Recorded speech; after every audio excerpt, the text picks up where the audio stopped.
Hello, dear viewers. Namaskar. Welcome to Moksha Media. By the by, I am Moksha Hiremat.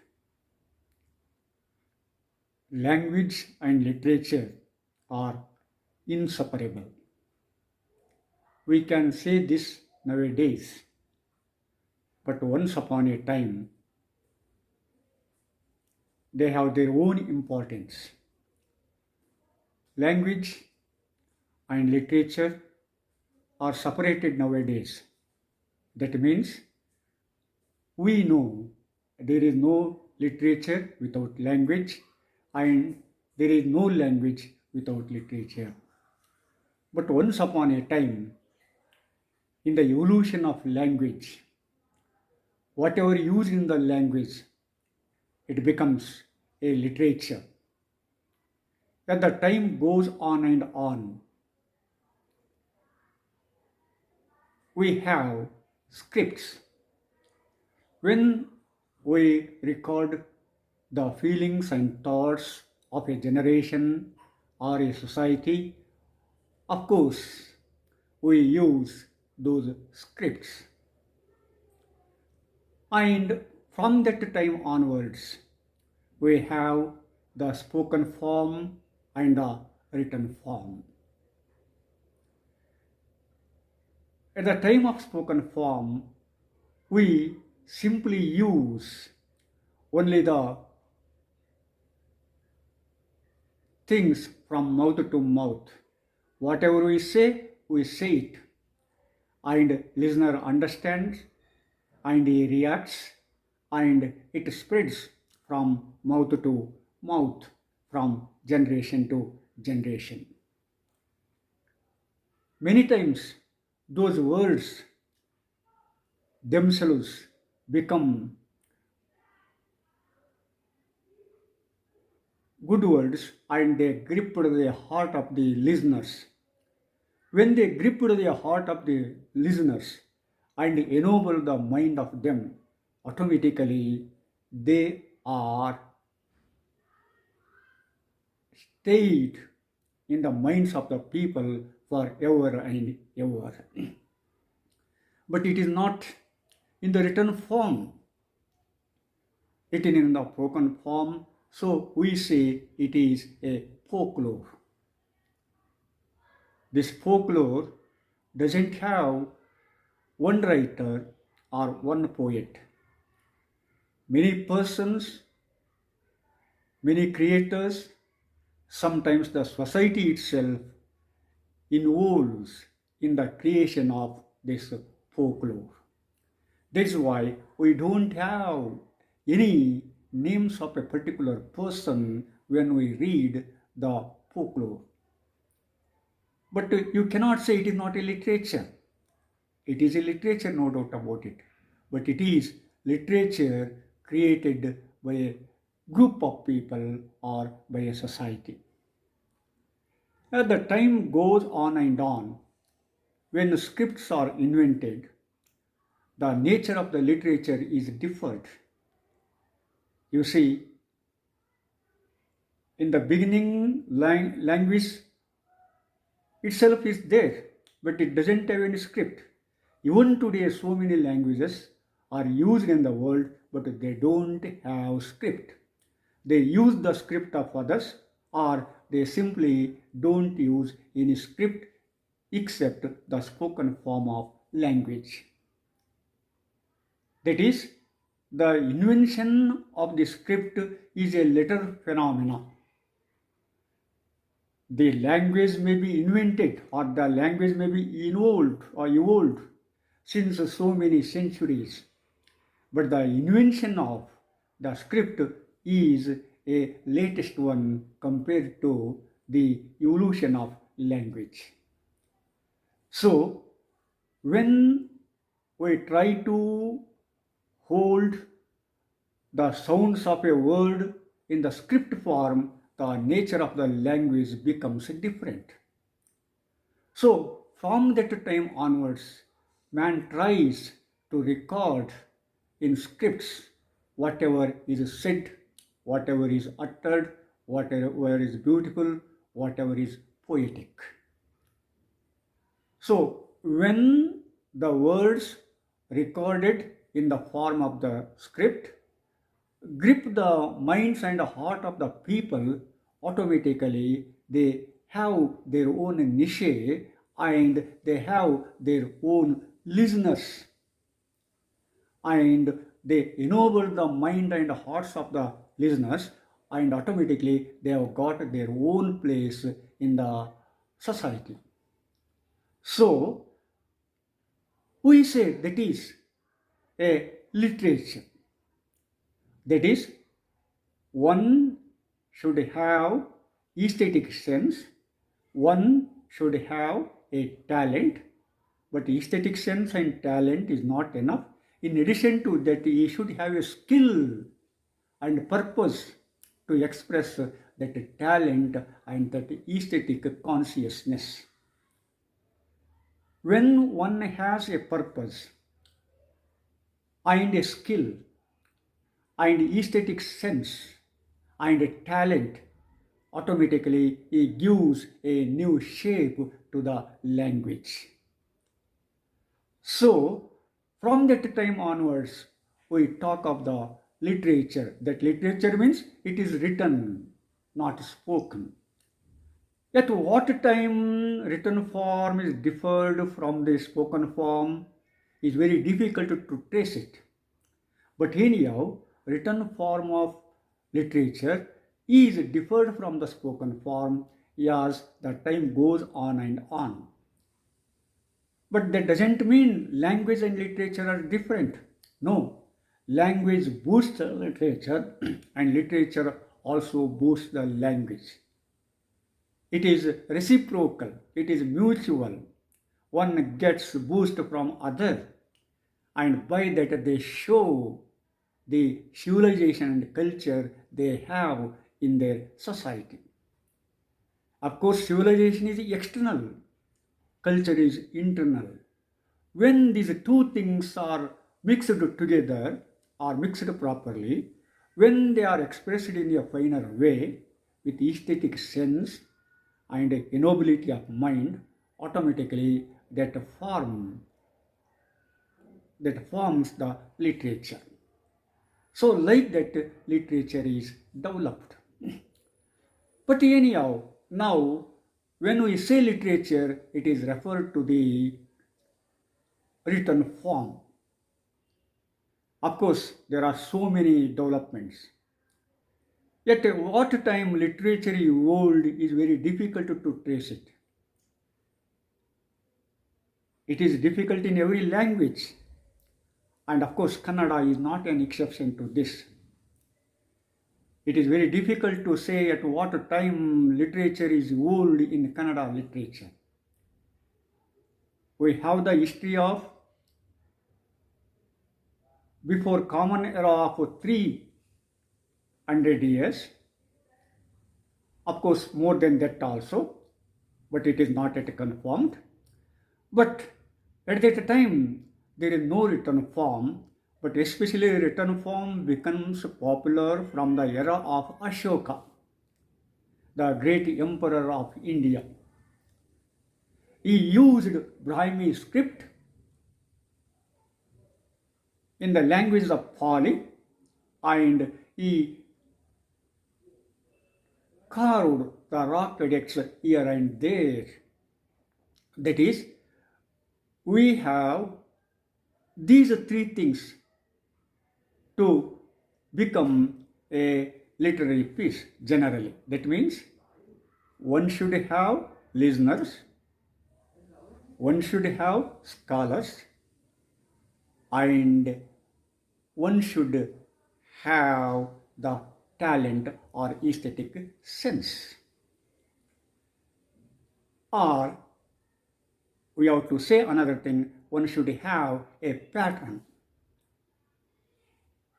That is, listeners, scholars, and patrons are very important to foster the literature. If a person got two out of these three, automatically he would become a great literary figure.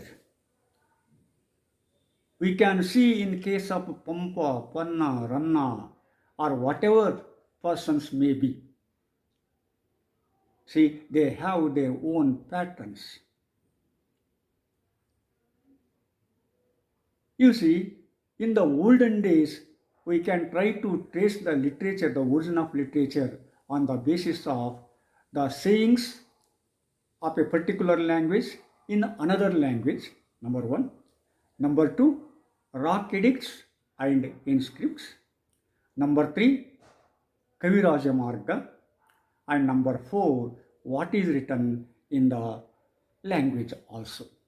On the basis of these 4 points, we try to identify the steps of the stages of literature, Kannada literature especially. See, we have the rock edicts, which can be seen in the 5th century, and that Almidi Shasana is considered the oldest rock edict. But anyhow, recently we have Talagunda Shasana. It is beyond that Almidi Shasana. Almidi Shasana appeared in the common era of 450, whereas Talagunda Shasana, Talagunda rock edict is appeared round about 400 of common era. So again it goes back 50 to 100 years. But when we have this, automatically there must be something else. You will also know that some scripts are found in case of Gangas, Kadambas, Chalukyas, of course Rashtrakutas, and especially they are started from Ashoka. So from that time onwards, these rock edicts and inscripts are found. On the basis of this, we can say the Kannada language as its literary form. From Talagunda Shasana onwards, we have Almidi Shasana in the 5th century. We have Kappe Aravatana Shasana, that of Badami Shasana in the 7th century, and so many other Shasanas are found. But when we see these Shasanas, they say how the language is used in order to glorify his patron. Of course, that is common in those days. The patron should be glorified because he is fed them, he is powerful, he is everything for them. So that glorification is there. But all patrons, that doesn't mean all patrons are bad. There are so many good patrons. We can name many of them in the history of Karnataka. Of course, as the time goes on and on, we have not only traced the Kannada utterance of Kannada words in Greek comic drama, that is Auxilio Papyrus. It is a farce. Of course, there some Kannada words are found. So that Auxilio Papyrus is belonged to 2nd BC, that is the 2nd century of before Common Era. Of course, it is a Greek farce, but there are some Kannada words. On the basis of that, we say Kannada is as old as other languages. That is one of the points, but it is not the main point. One thing is very clear, Kannada words are found in that Greek drama. And of course, after that, we have the rock edicts, and after that, we have Kaviraja Marga, the great Kannada literary and prosodical work we have. Of course, this Kaviraja Marga says to us, Drupatunga's Kaviraja Marga says to us, you see, what is there in Kannada language? how the grammar is used, the nature of Kannada language, the form of the sentence, the literary works, the criticism, the aesthetic sense, etc., etc.